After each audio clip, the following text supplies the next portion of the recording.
Are you aware that there are 4 ways to give according to the Bible?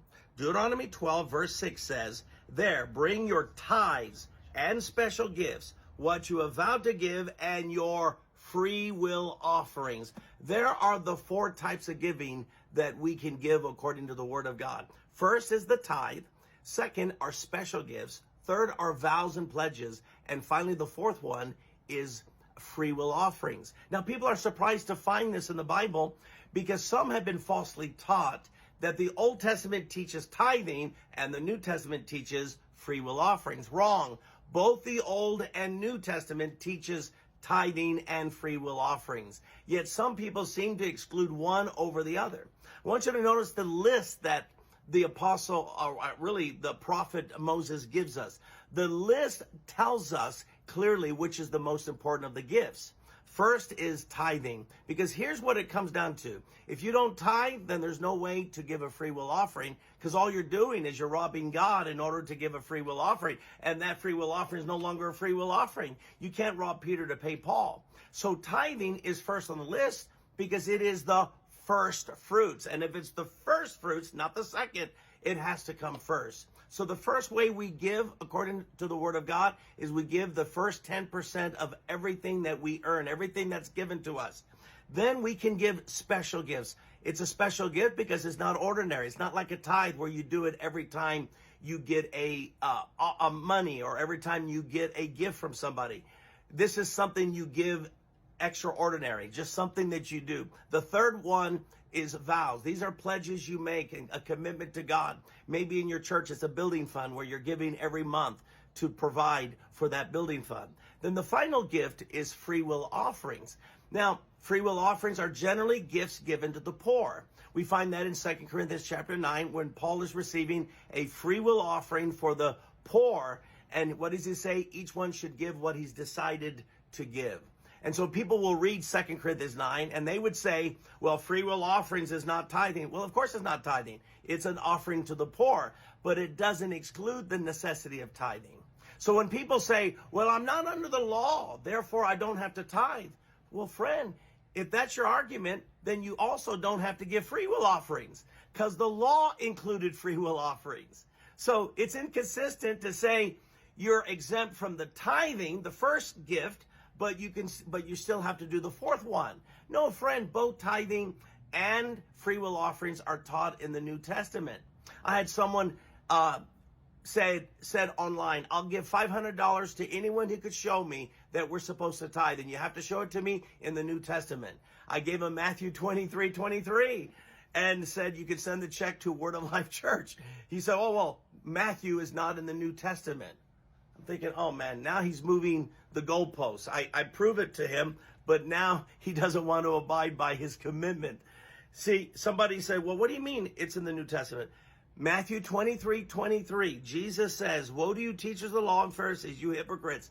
You give 1/10 of your spices, mint, dill, and cumin, but you have neglected the more important matters of the law, justice, mercy, and faithfulness. You should have practiced the latter without neglecting the former. What did Jesus say? You should practice the latter. What's the latter? Justice and mercy and faithfulness without neglecting the former. What's the former? Giving a tithe. There Jesus affirms both the importance of showing justice, mercy, and faithfulness, but don't do it and exclude tithing. So this passage makes it quite clear that Jesus affirmed tithing. Now somebody said, well, no, he's speaking to the teacher of the law and Pharisees. All right, stop for a moment. He also told them to show justice, mercy, and faithfulness, which is the latter. He said you should practice the latter, justice, mercy, and faithfulness. So are you exempt from showing justice, mercy, and faithfulness? Well, no, that I ought to do. Then why do you exempt yourself from the latter or the former? Jesus said you should practice the latter without neglecting the former. See, you're being a hypocrite when you say you should practice justice, mercy, and faithfulness, half of the verse, but you won't want to practice the other half.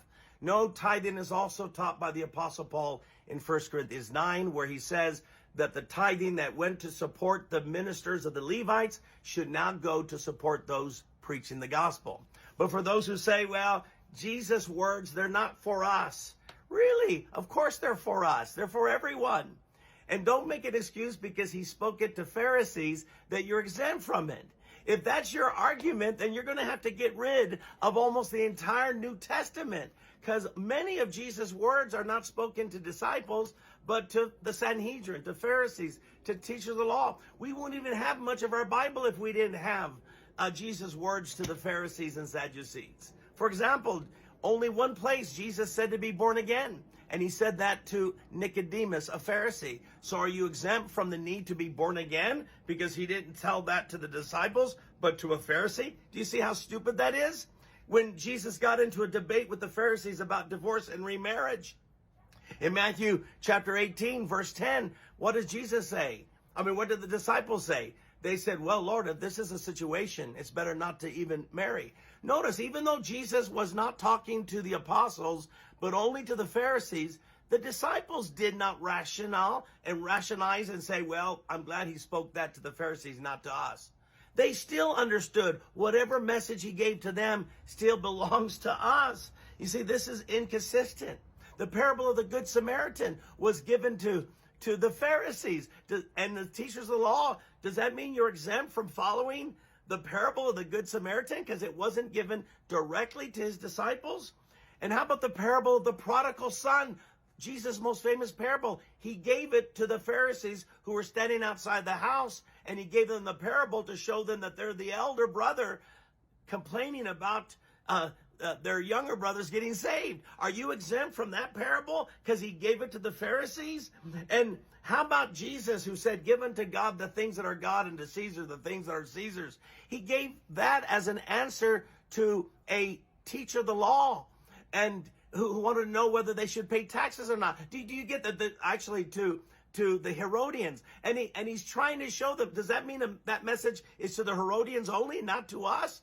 Do you see how ridiculous that is? And then finally, of course, Jesus teaching on the greatest commandment.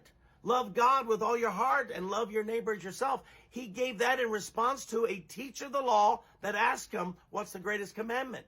Do you then take that statement of Christ and say it doesn't belong to us because he gave it to a teacher of the law? Do you see how ridiculous? Jesus said, he that's without sin cast the first stones. It wasn't his disciples that had the stones. It was the Jewish leaders that had stones to stone the woman. Do you say, I don't have to abide by that teaching because it wasn't given to a disciple?